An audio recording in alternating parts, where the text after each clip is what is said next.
How's it, everyone? Welcome to another episode of Hawaiian Horology. In this box I have the ultimate 3-watch collection for under $1,000. So if you want to see what watches I've chosen, stay tuned. Here we go.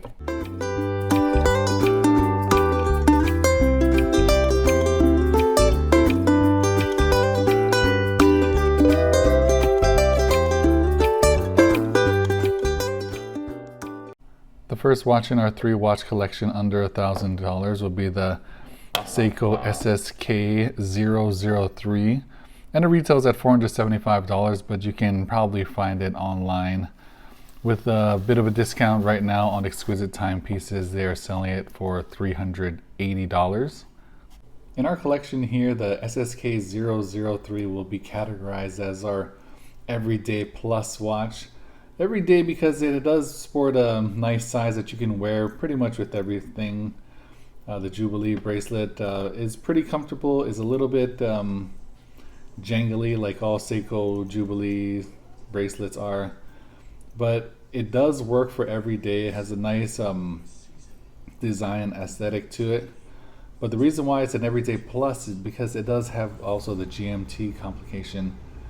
It is a collar GMT versus a flyer GMT, and I'll show you here, instead of the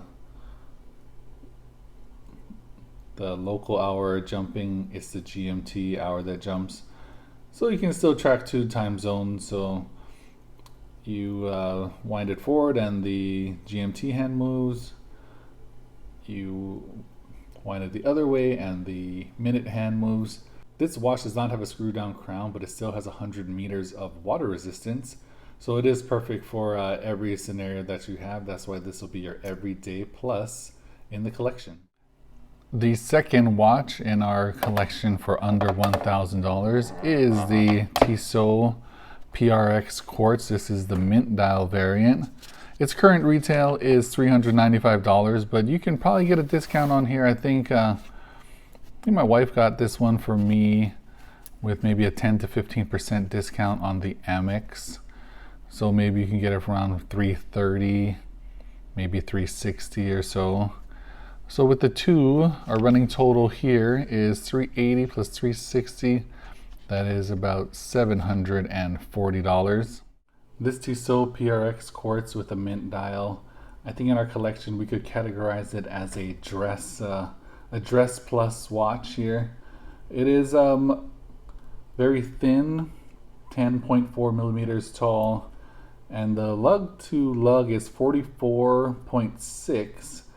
But if you measure it all the way out to the first link of the bracelet here, just because how the integrated bracelet works, it does come out to I think around 51 millimeters. But the thing is, it doesn't wear all that big, so it fits okay on the wrist here. But in the collection here of 3 watches, this one is probably the most eye-catching piece, just because of the integrated type bracelet it has and the striking mint dial. This watch would be great as your dress watch, but you can also still wear it every day if you wanted to. And to be honest, this is one of the watches I get the most compliments about. It is because of the bracelet, and I think it is because of the striking dial here. And I think it's just perfect addition to any collection at any price. But for our 3-watch collection here, this fits in just perfectly with our other watch that we had, the Seiko SSK. And finally, our last watch in the 3-watch collection for under $1,000 will be the John Mayer Hodinkee limited edition G-Shock DW6900. And this one, I got it at retail, so it was $180. I'm not sure if you can find it right now for that price, but any G-Shock in this range will fill out your collection very nicely here. So with $180 plus the $740 brings our grand total up to $920.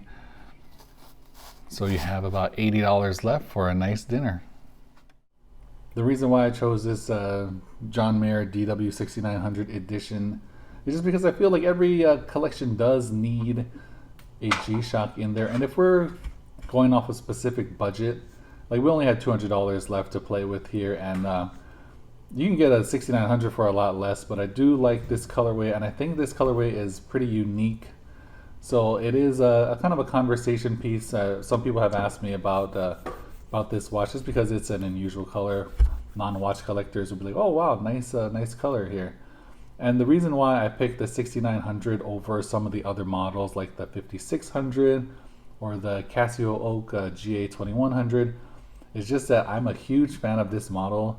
A little history: back in the day, I had probably like 50 to 100 different 6900s, had all the collaborations, the LRG, the information, the Mr. Cartoon. I had one that looked like a watermelon. I can't even remember who that was a collaboration with. But I just really love this model, and I do want to give a shout out to the G-Shock Society if we're still around. But I just want to let you guys know I'm still collecting G-Shocks, and this watch I think pulls in the collection quite nicely to round out our collection of 3 watches for under $1,000. So here it is, folks, the 3 watch collection for under $1,000. I think this collection, if you look at it, this could be all the 3 watches that you're going to ever need for any type of scenario. Here we have our Everyday Plus, we have our Dress Plus, and we just have our kind of conversation starter and our kind of a beater watch, I would say. You can take these watches anywhere, but you can also take all these watches anywhere because this one is really rugged. But only thing about these two, it doesn't have a screw down crown, but the water resistance is still there, so that may be a reason why you would pull the G-Shock instead of any of the other pieces. But thanks for watching another episode of Hawaiian Horology. Let me know what 3 watches you would have picked, or do you agree with my 3 watches that I picked here for a collection for under $1,000? And thanks again, and I'll see you on the next one. Shoots!